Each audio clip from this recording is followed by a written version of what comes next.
Hey, everybody. Thank you for tuning in to the Stuff I Heard podcast. I'm your host, Joshua Peak, and this is a solo. I'm by myself today. Hi.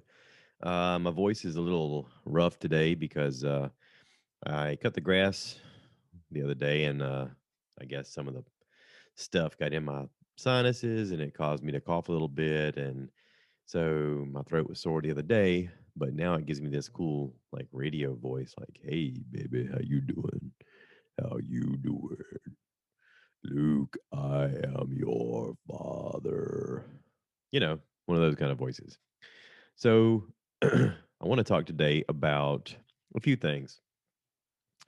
I've watched a few things on TV that I haven't commented on in a while, and I just sort of wanted to let some time pass so that it wouldn't be like spoilers and that kind of stuff. But also, I more or less want to talk today about self care.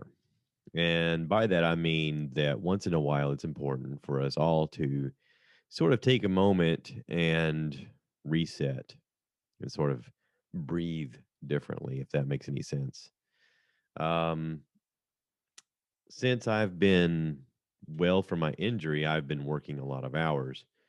And there is moments where it seems like you're committing to working all the time. I saw recently that someone from work posted that the job that normally takes 12 people, right now there's only 7 people to do it. And so you're getting a lot of people who are burnt out, a lot of people who are doing more than they've ever done before, trying to pull off this miraculous thing of keeping everything afloat. Meanwhile, we are actually in a system right now with a booming economy, and there's jobs everywhere. Like everywhere that I've been, there's been people hiring, there's been people posting jobs now hiring. Almost every place that I go in that serves food says they're hiring. Um, every business that we get product from is hiring. Every business that has to do with us moving product is hiring. We are hiring. Um, I don't know what's going on right now with the jobs situation and who has the luxury of doing nothing and somehow still being able to survive. I don't know how to relate to this. I don't know I don't know how it's sustainable. Um Me personally, I feel like I am doing a lot, and from time to time I forget to take a moment to evaluate myself and say, do we have everything that we need? Are we getting enough food? Are we getting enough sunlight? Are we getting enough rest? Are we getting enough water? Are we remembering to do some things that have nothing to do with work so that we can then reset our minds and refocus our energies and sort of tackle the day a different way? And I fully expected to have to work today because there was a lot of things going on and because we're understaffed and because there's hiring and stuff like that. And I got the notice kind of last evening of, no, we're not doing anything today. The person that we had lined up didn't show up for training. So I ended up with an unexpected day off. And I sort of told myself that if nothing else came up, that I was going to use today to practice some self care. So this morning when I got up, I did have a few things to do around the house, laundry to catch up on and stuff like that, some shopping. But I took a moment and like had like 3 cups of coffee and watched some stuff on YouTube. Just nothing for work, nothing that necessarily had to be done. No research needed to be done. Just me enjoying the morning. Um, I reached out to my mom and asked her if she wanted to go have lunch today. I know that oftentimes she's too busy. She has a lot going on with her job. Um, so I didn't know if she was going to be available. But in the past, that's something that we've enjoyed. We've been able to take a lunch and go to one of my favorite little taco bars in town, a place called King Jefe here in Florence, South Carolina. And, you know, it's near her work. She can just walk across the street to be there. It's a whole thing. But she answered right back and she said, "I'd love to. I'm actually available tomorrow. How about, between I can be there at 12:15, but I got to be back, teaching at 1 o'clock." And I'm like, okay. So I knew I was going to meet her. Um, it's Wednesday, so there's a new Loki on Disney Plus. I watched episode 3, which is called Lament, is the title of the episode. And I haven't talked about Loki really. I mean, I wanted to talk about it last week, but Greg hasn't watched it, and I didn't feel like it was okay to spoil it for him then. But here's the spoilers. If you haven't watched it now, I'm gonna talk about episodes 1, 2, and 3. Okay, this is just me doing my thing of what I want to talk about because this is stuff I heard. So if you don't want to hear it, skip past this part. But if you want to talk about it and you want to hear my thoughts on it, keep watching, keep listening. Um, so anyway, episode 1, we get to see Loki being taken in by the Timekeepers Authority, and Owen Wilson plays a very interesting character called Mobius. And Mobius is sort of a functionary lawyer, handler, accountant type guy who apparently works for the Timekeepers Authority and is supposed to be managing the timeline in some way. And he's trying to research what's going on with a variant of the timeline creating havoc along the timeline. And as the viewer, we're not sure what's going on until the episode sort of progresses. We realize that he is interested in Loki for a reason because the variant in this scenario is a Loki from another timeline. Sylvie is her name. We find that out as episode 2 begins. They start to interact more, or there's more of a pursuit of Sylvie. We don't learn her name until episode 3, but she apparently is after the Timekeepers Authority for something. Now, I've watched a lot of YouTube stuff to see sort of who the Timekeepers are made up of. There's a character within the Timekeepers that's like there's 3 lizard looking people, and one of them is supposed to be like a big Marvel villain. And I'm not exactly sure any of it. Like, I am learning this as I'm going. So, like, I'm having fun as a viewer, but also, like, I feel like I owe you guys something to know what I'm talking about even though I oftentimes don't. It's listen, this is just for fun. So um, I'm enjoying the episodes just like you are. So we get to see Loki pursuing this what they call variant, and there's a funny little segue in episode 2 where he does a lot of research. He's trying to figure out what's going on. You learn that Mobius has kind of gone to bat for Loki and said that, hey, if he doesn't come through, like I'll get rid of him myself. I'll erase him. And there is this desperation of Loki wanting approval and wanting to prove that he is successful and he is useful and that he does have a purpose. But I don't think we fully know what his motivation is. Like, part of it is just the approval part of it, but part of it is also his pursuit of power. And part of it also, I think, is he's hoping, I think, to have the power to change the fact that his mother had died. It was his adoptive mother, Frida, who raised him.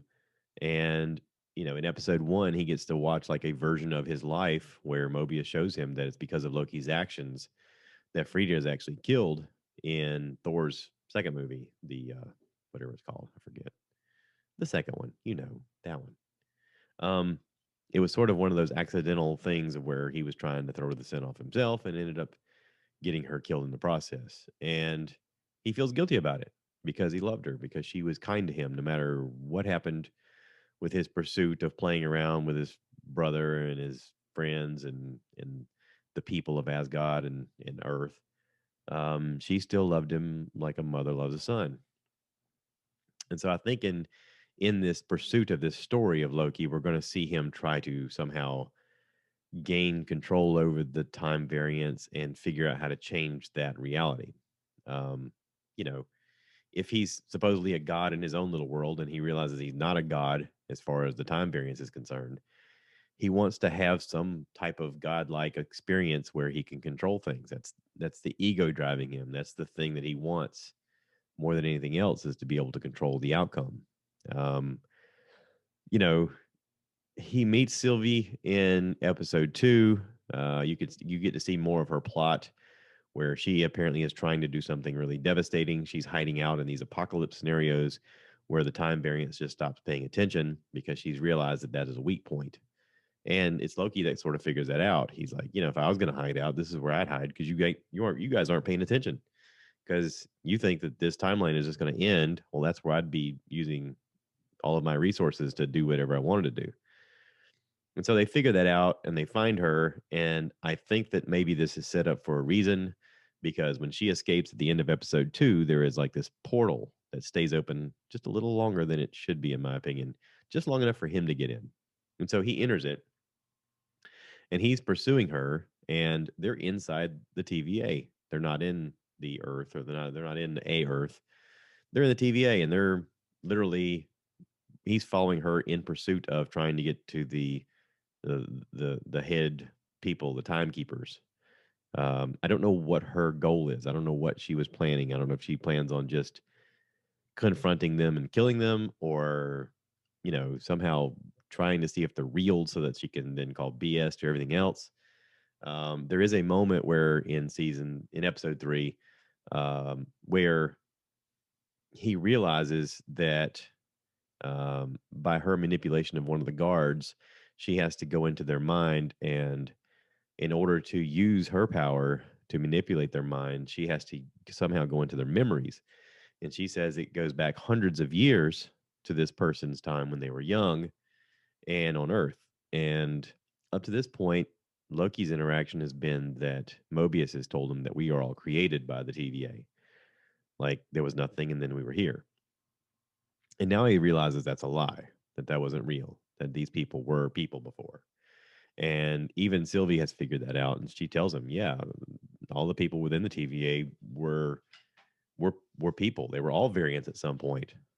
And so, like, even he's starting to while helping out the TVA as a variant, he's also thinking, there's more going on here. There's more to the story, and I loved episode 3 because you got to see them sort of face off with each other, using their powers against each other in a way. I mean, she tried to use her mind manipulation over him.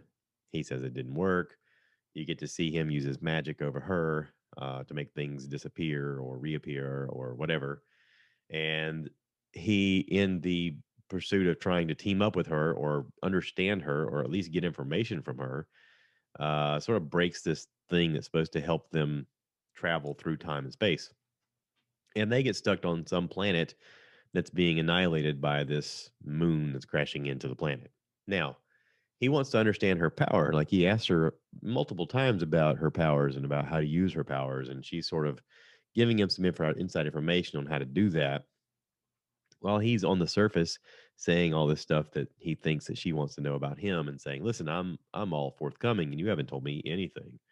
And it seems like he's giving her all this information, but it's not really important information. It's more about his heart and less about like abilities.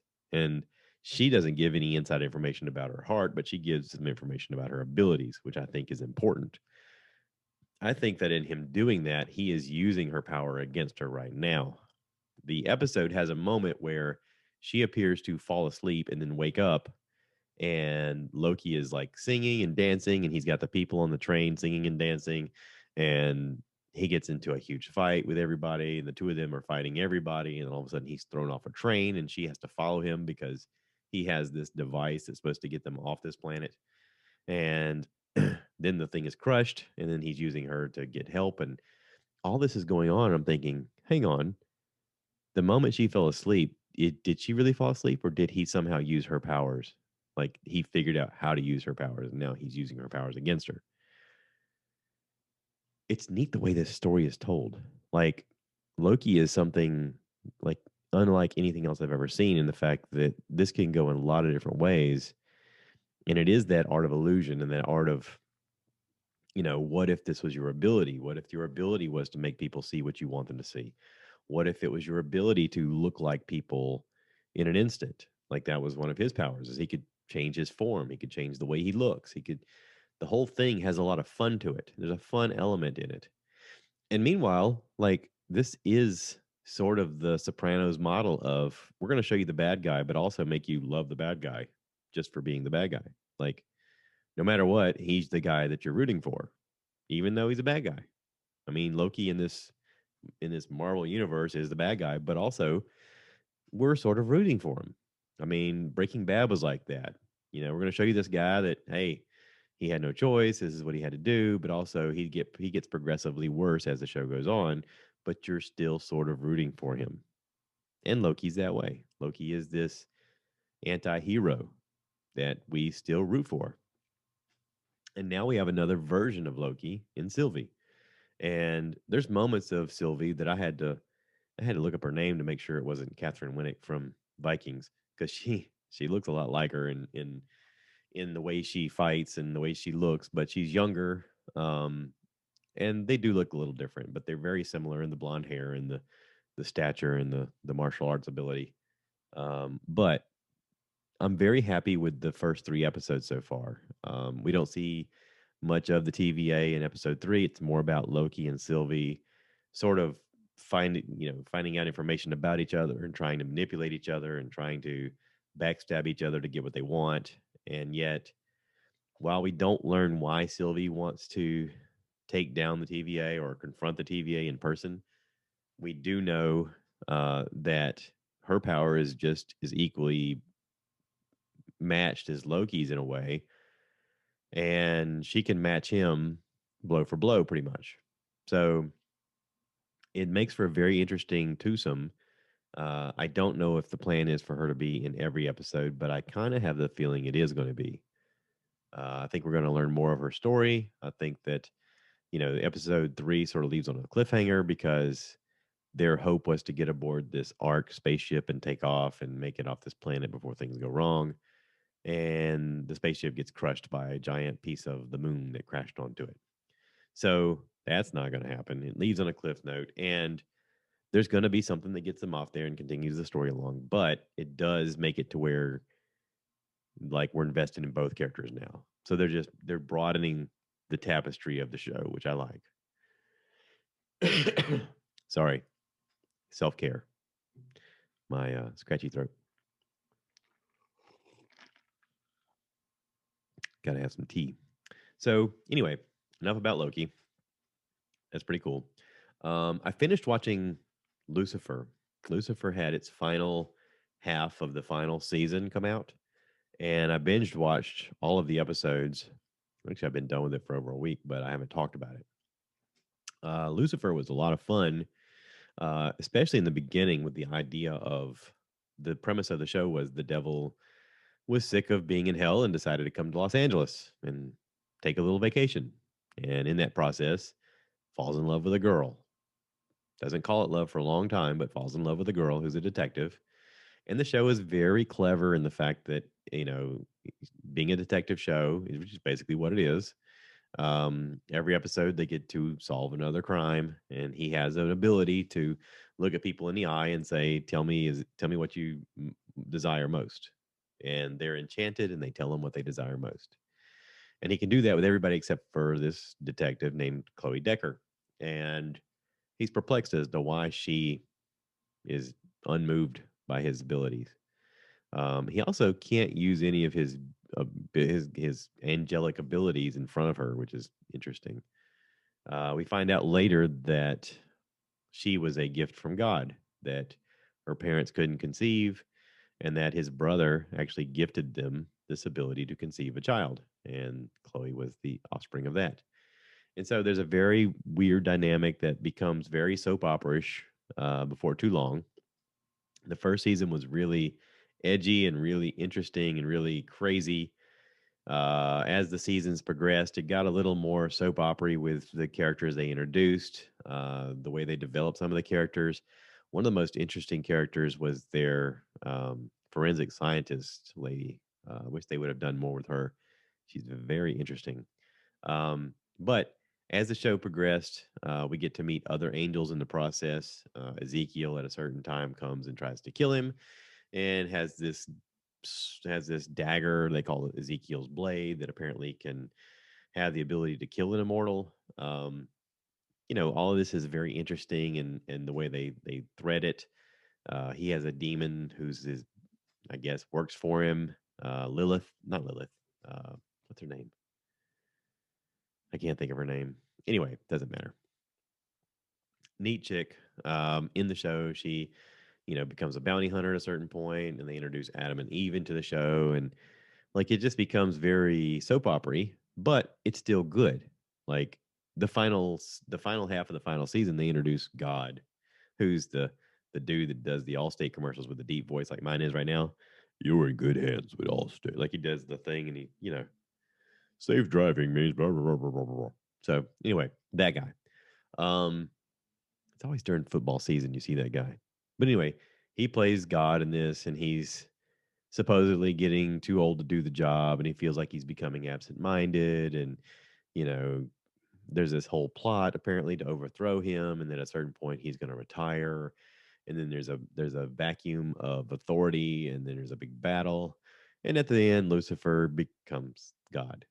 It's a very weird story, but it's also very reminiscent of the idea of what if people could become these incarnations of immortality? What if people could become these positions of authority? What if people could become the things that we don't think are actual jobs, like fate and time and the god of war and stuff like that? What if that were possible? Um, oh, cool. So, sorry, I got a text from Greg. He's working on the new logos for the 95 band. But anyway, so Lucifer ended on a very interesting note with him becoming God and all the other angels having to bow to him, basically. And he does so in a very interesting way that makes him it's sort of as it's written to be. Like he has to be selfless. He has to do things because he's in love, and because it's not about him. For the first time ever, he has to act completely selfless. And he does. And the storyline of the last episode is cool. Even the action sequence is pretty cool, the way they done it out. So, anyway, Lucifer was cool, even though I really dug the first season more than all the others. I like the characters in it mostly. Dan is pretty interesting. Chloe's ex husband, very interesting guy. But yeah, so moving on, I also watched The Kaminsky Method. The Kaminsky Method has Michael Douglas and Alan Arkin. I may have talked about this before, but I don't know if I have. Kathleen Turner plays his ex-wife. There is a scene from Danny DeVito in there. They've done obviously movies before: War of the Roses, Romancing the Stone, Jewel of the Nile, stuff like that. Um, he is Michael Douglas is the main character. Alan Arkin is his best friend. Michael Douglas plays an older actor who never seemed to make his big break. Now he has an acting studio where he teaches young actors to be actors. And Alan Arkin plays his best friend, who is a popular director, producer, agent. And season 3 is with Alan Arkin's passing. Like he passed in real life. And so they sort of had to write that into the storyline. They had kind of wrote it into the storyline in season 2 with him being diagnosed. Um, and there was a lot of reflection and a lot of discussion about him passing. And it sounds like a kind of a dud of a show, but it's funny. There's a lot of funny moments. There's a lot of comedy in this. Um, there are a lot of comedic actors in this as well. You'll recognize them as soon as you watch them. Paul Reiser is in there. Like I had to kind of take a pause for a moment and go, is this the guy from Mad About You? But it is. It's Paul Reiser. He's gained weight like most of us and lost a lot of hair like a lot of us. Um, and his character is kind of funny in the show. He's dating Michael Douglas's daughter in the show, and he's way older, and so there's this weird dynamic of him feeling more like he relates to the dad than the daughter. And anyway, the last season is really great. They did a great job of it. Haley Joe Osment is in it. He plays Alan Arkin's grandson in it. Apparently, he was big into Scientology, and there's a lot of jokes that have to do with that. His daughter in the show, I don't know who she is, but she's a very good actress. She apparently was in rehab after rehab after rehab, and whenever he passed away, she had this weird speech about how she figured it up on paper and she'd cost her dad like $1.2 million in all the rehab that she's had, and None of it ever worked, but she wanted to create a program from the money that he left her to start up a clinic for people to have rehab, and it's just it's so it's so ridiculous and poking fun at itself in all different kind of ways. But also, it's really good. Like there's heartfelt moments in it that are really touching and really beautiful. And I don't think enough people are going to watch it just because of the name. They're going to be like, "What is this? I don't care." Watch it. Kaminsky Method. It's really good. It's really good. Morgan Freeman makes a few appearances in the final season as well. Real interesting character. So I highly recommend watching it. Um, so yeah. All right, let's talk about the Bad Batch. The Bad Batch came out this last week on Friday. I wanted to talk to Greg about it a little bit, but he is not quite there yet. But the Bad Batch is winding up here, where Omega has been taken by a bounty hunter named Cad Bane. Cad Bane is very integral in the Clone Wars. Um, he is a really ruthless bounty hunter with a quick draw, and we get to see an example of that quick draw when he guns down Hunter. Luckily, Hunter survives somehow through his armor. But Cad Bane is a ruthless bounty hunter who, Secret Time, gets killed by Boba Fett at a certain point. Like he ends up working for Boba Fett for a while, and then there's a face off, and Boba Fett kills him in the future.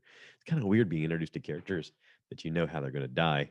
Um, but he's like nobody else can beat him. Like it ends up being him versus Boba Fett at the end. Like it's crazy. Um, but yeah, Cad Bane. So Cad Bane takes Omega, and we learn that this is sort of a pursuit of the Caminos. They're the ones who created the clones and the clone army, and created the stormtroopers, and they feel that their job is being completely removed, and it's probably the truth. Um, we see in this series how the Empire is realizing that the clones are becoming less and less effective because the DNA strands apparently are getting weaker and weaker, and we get to see them, becoming less effective troops. And they realize at a certain point they can just recruit people to take the job and teach them how to be proper troops, and how it's way more cost effective. And so Crosshair is supposed to be part of that group. Crosshair was one of the original Bad Batch that they used that microchip in his brain to enact Order 66 to have him go after Jedi. And he kept saying the mantra over and over again, good soldiers follow orders.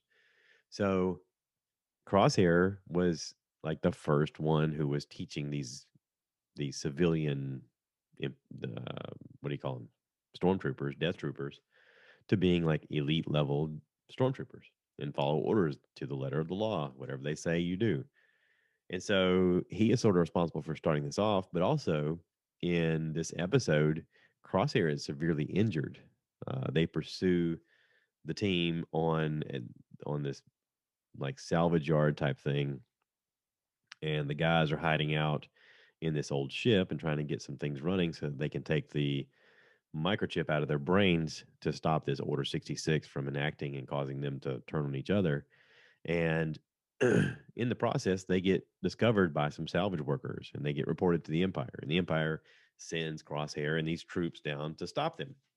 So in this capturing moment, they try to escape, and they somehow end up in the afterburner of this ion reactor of a old Empire Republic type ship. I'm not sure which, and they turn the engines on, and the guys in the pursuit of escaping trigger these detonations that then alter the engine's path, and it ends up burning Crosshair's face. Like it severely damages his body.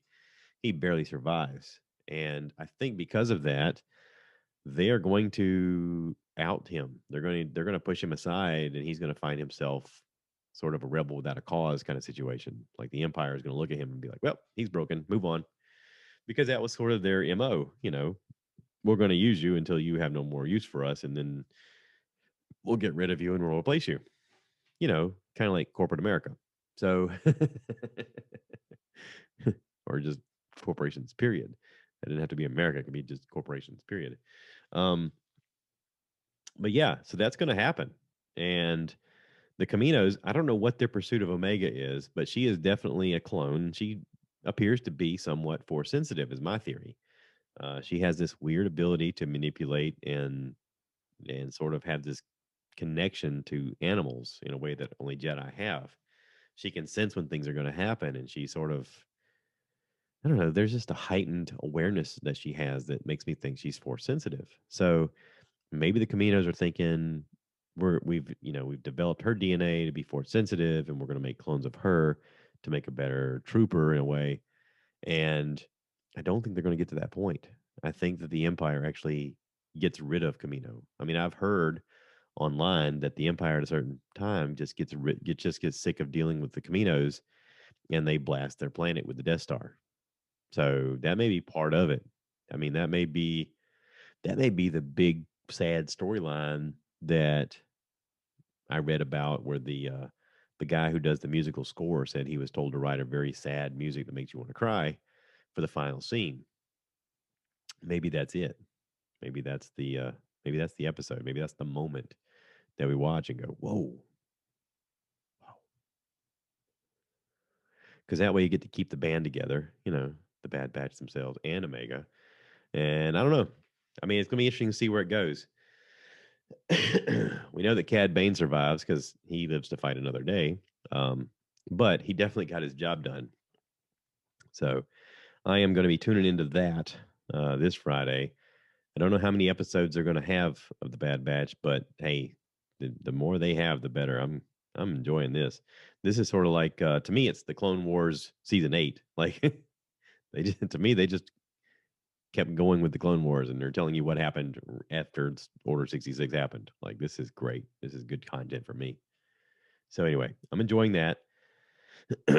um, Again, I talked to Greg a little bit about the Burt Kreischer Casey Neistat interview on the Burtcast, and I recommend everybody check it out on YouTube. It's very good.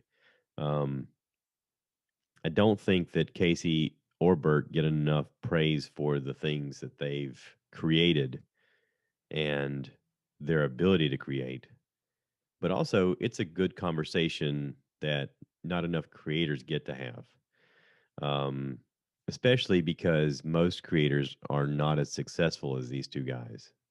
These two guys sort of changed the game as they were doing it and did it without anybody's approval. Like, they basically just kept saying, I'm not waiting for anyone to tell me I can or can't do this. I'm just going to do it. And they just kept creating and kept creating and kept creating. And it was really everybody else that caught up to them with the content. And there is, I think Casey said, over 800 episodes of his daily vlog that he put out every single day. They were like miniature movies, every single one of them, around 10 minutes long on average.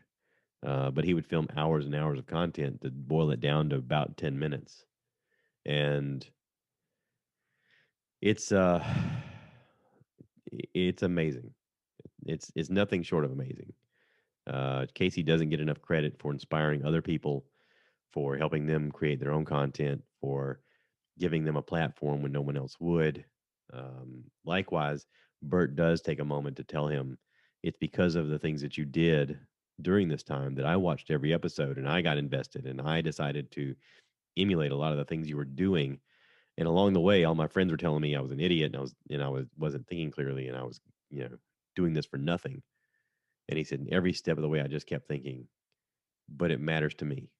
But what Casey built, I can do. Like, he showed me the blueprint. All I got to do is follow it and follow it and follow it. And so he did. And in a way, that's the same thing that I did.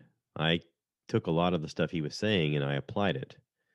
Um, you know, he bought a certain camera, the G7X Mark II. I went out and bought the G7X Mark II. He talked about the drone. I went out and bought the drone. I mean, if Casey was promoting something and he showed you how it worked, I was like, I got to get that. That sounds, and it was all tangible. Like, it wasn't crazy. But there's certain lessons that he talked about in his videos that I still talk about today. He says a lot of people would ask him, what's the perfect camera to use? And he said, my answer is the first one you can grab in your hands, like whatever you can grab in your hands. If you have the ability to get a good camera in your hands, then do it. But if it weighs 20 pounds and you need to do something very active, then don't grab that one. Like sometimes your phone is the best answer. Sometimes it's a GoPro. Sometimes it's your whatever. If you need the big expensive camera and you have it within hand and you can use it, then use the big camera because the big camera's got the better picture. But sometimes that's not the answer. Sometimes it is your phone. Sometimes you just need to be able to grab it and go. And so, I get asked that all the time too. What's the best camera to have? Whatever you can get your hands on. See, here's the thing. A lot of people think they have to start with gear first. You don't. Start with an idea first. Start with an idea. Everything else will follow. But you have to do the work. No one is going to show up at your door. No one's going to knock on it and be like, hey, we heard you had an idea. You have to make it. So if you're a creator out there, get off your butt, stop listening to me, and create some stuff. Okay? If you want to collaborate, you want to work together, reach out to me. I'll help you as much as I can. There's a lot I wish I could create that I don't have the time to. There's a lot I wish I could do that I don't have the time to. I want to make a mount for this camera, this one you guys are looking at on YouTube. I want to make a mount for this camera and do some crazy shots with this thing. I want to be able to do a gyroscopic shot where it goes like a tunnel, maybe a lazy Susan with a bracket built into it, so it spins on an axis. You know what I mean? I want to be able to do that. I think that I got a weird idea for doing that. I mean, listen, I realize none of it makes sense to most people, but I'm talking to a very small audience of people right now who go, "Yeah, I've always wanted to do that too." I want to play around with this stupid ring light. I want to do more stuff with the ring light. If you guys are watching the YouTube right now, you're like, hey, I can see his face really well. That's because I got the window open over here for light and I got a ring light on this side. And so it makes my face look better. I mean, obviously, I'm not pretty or anything, but, it is lit well. And you can kind of see my eyes. Ooh, look at there. I'm looking at my eyes.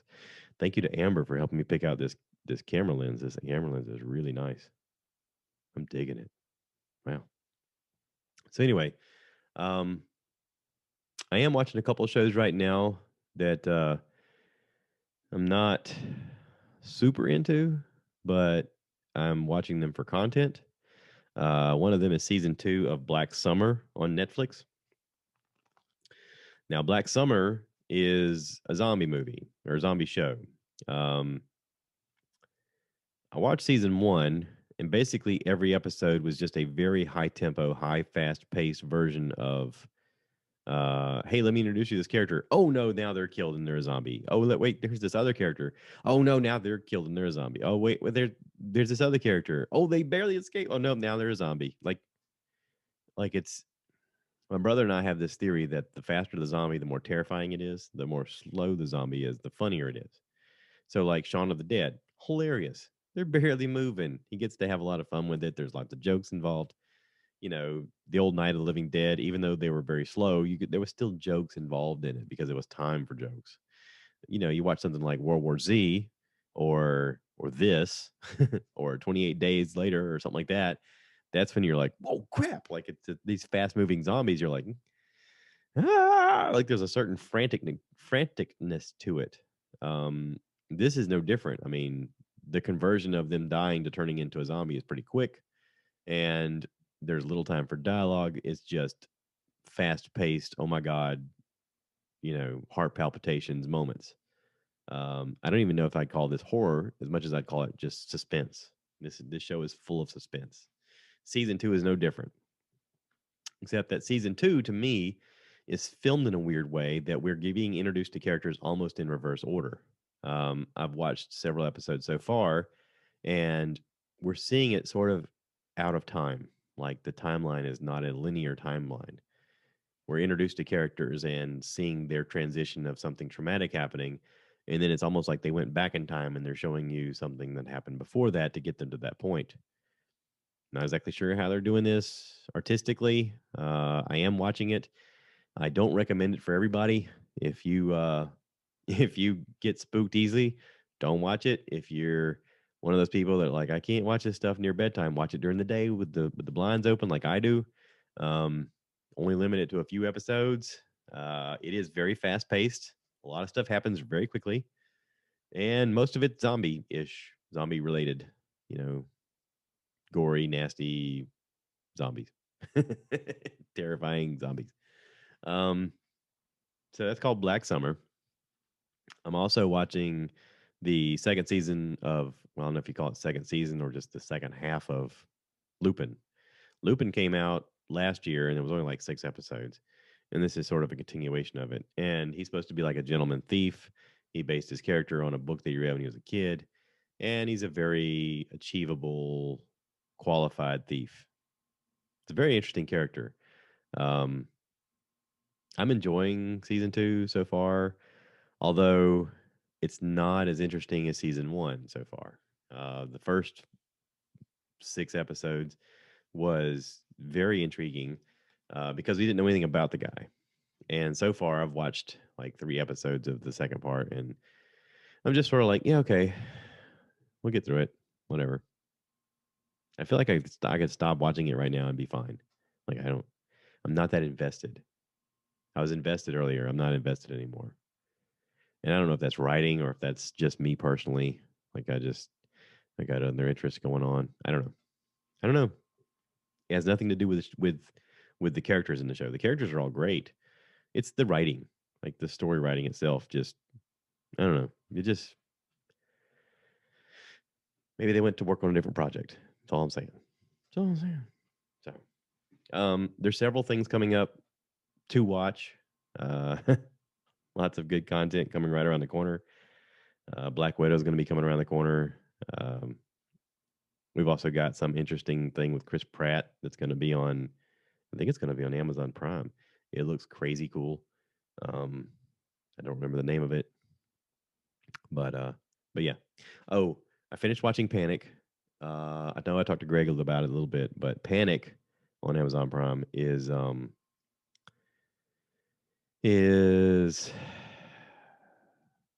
don't know if it's good. It's not bad, but I don't know if it's good.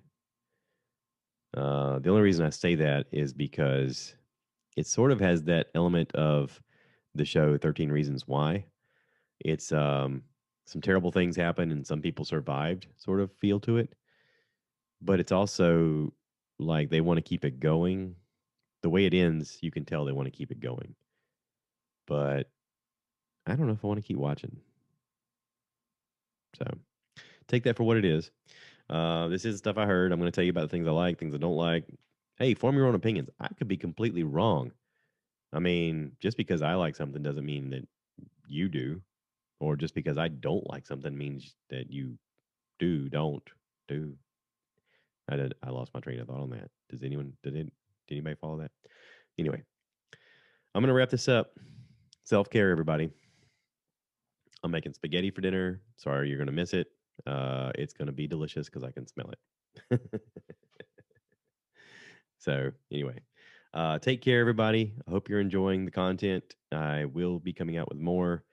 I have a lot of video that my wife took while she was in Miami. Her and the girls got to take an airboat ride, and they got to go to a neat little, um, what do you call it? Like a reptile exhibit with tortoises and snakes and crocodiles and stuff like that. I don't know. I got a lot of video to go through, and I can't quite figure out what I'm going to make from it. But they shot a lot of video for me, so now I have to change hats. I have to put on my editor's hat and go, okay, what story are we going to tell? So if you know what I'm talking about, then you fully understand. So, all right, that's it. I'm gonna wrap this up. Thanks for listening, everybody. Please remember to rate, review, subscribe, share this with your friends, and listen. Comments do help me figure out what to do. I know sometimes I get comments and I reply back, and some people are like, "Hey, I'm just trying to help." I'm like, I understand. I understand. Um, I am learning to work through some issues on this. So this is a growing process. We're doing it together. Together. So there's that. All right, everybody.